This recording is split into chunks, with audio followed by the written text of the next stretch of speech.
cái phụ cả tao tính làm băng băng ấy đây là cái cô bây giờ tao bây giờ không thấy cô ăn được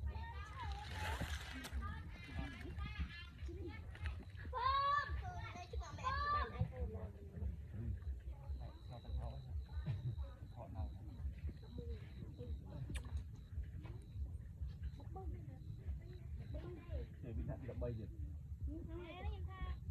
cô cao nặng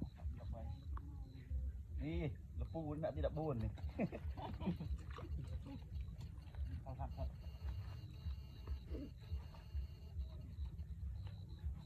ban nó được tham được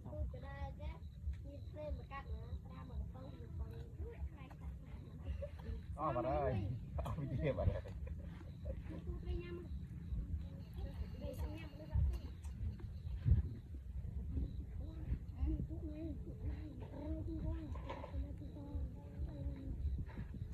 cái po đây là linh đặt nó bắt riêng